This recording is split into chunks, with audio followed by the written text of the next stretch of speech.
वृत्तर एक स्पर्शक यार स्पर्शबिंदुगामी कौन एक जा सहित जो कोण उत्पन्न करे तार परिमाण उक्त कोणर एकांतर चापांतर लिखित कोणर परिमाण सह समान। यह आम प्रमाण करवा। देख आम पाखे गोटे वृत्त अच्छी एवं यह गोटे स्पर्शक। स्पर्शकर नाम मुझे दूसरी ए बी। यार स्पर्शबिंदुगामी कौन एक जा सहित जो कोण उत्पन्न करे अर्थात ए स्पर्शक वृत्तर कौन गोटे जा सहित कोण उत्पन्न करुच्ची। देख एटारे मु गोटे जा बनइली जार नाम मु दूसरी सी डी। तेणु सी डी जा ए बी स्पर्शक सह दुईटी कोण बनाऊँगी D C B D C ए।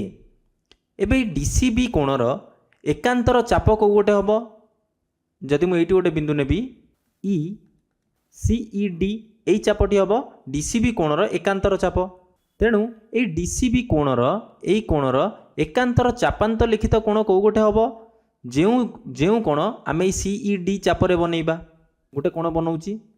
तेणु डी सी बी कोणर एकांतर चापांतर लिखित कोण कौ गोटे हम सी ई डी यही कोणटी हम यही कोण हम। आमको प्रमाण करार अच्छी जे यही कोण दुईटर परिमाण सामान। आमको यह प्रमाण करार अच्छी। किपरि प्रमाण करवा? प्रथमे मु दुईटी व्यासार्ध बनइबी केन्द्ररू डी बिंदु प्रति एवं केन्द्ररू सी बिंदु प्रति। केन्द्र बिंदुर नाम दूसरी मु ओ। एबे ओ सी डी आम गोटे त्रिभुज पाइले। आमे जानिचे व्यासार्ध एवं स्पर्शक मध्य जो कोण बने से कोणर परिमाण 90 डिग्री। तेणु ओ सी बी यही कोणर परिमाण 90 डिग्री हम। तेणु लिखी ओ सी लंब अच्छी ए बी सह कोण ओ सी बी परिमाण हम 90 डिग्री। एबे ओ सी बी कोण क्यों क्यों कोण को नहीं बनी ओ सी डी एवं डी सी बी। तेणु मुझे लिखी ओ सी बी कोण न लिखी कोण ओ सी डी युक्त डी सी बी। तेणु आम डी सी बी कोणर परिमाण केते पाइले 90 degree minus O C D कोणर परिमाण। या मु समीकरण 1 लिखुची। एबे ओ सी डी त्रिभुज को देख। एबे ओ सी डी त्रिभुज मु आउथरे बनइली। देख ओ सी एवं ओ डी व्यासार्ध तेणु सेमानकर दैर्घ्य सामान। तेणु यहाँ गोटे समद्विबाहु त्रिभुज एवं एमानकर दुईटी कोण भी सामान रहिबो। क्यों क्यों कोण ओ सी डी एवं ओ डी सी।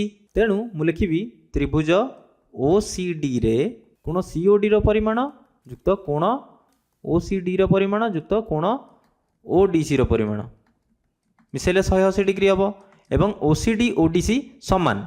आमे जानिचे ए सी ओ डी यही कोणर परिमाण यही चापांतर लिखित कोणर परिमाणर 2 गुणा हम।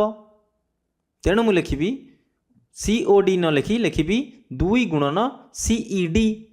तेणु मु लिखिबी 2 गुणन सी ई डी युक्त कोण ओ सी डी एवं ओ डी सी दुईटी जाक कोण सामान।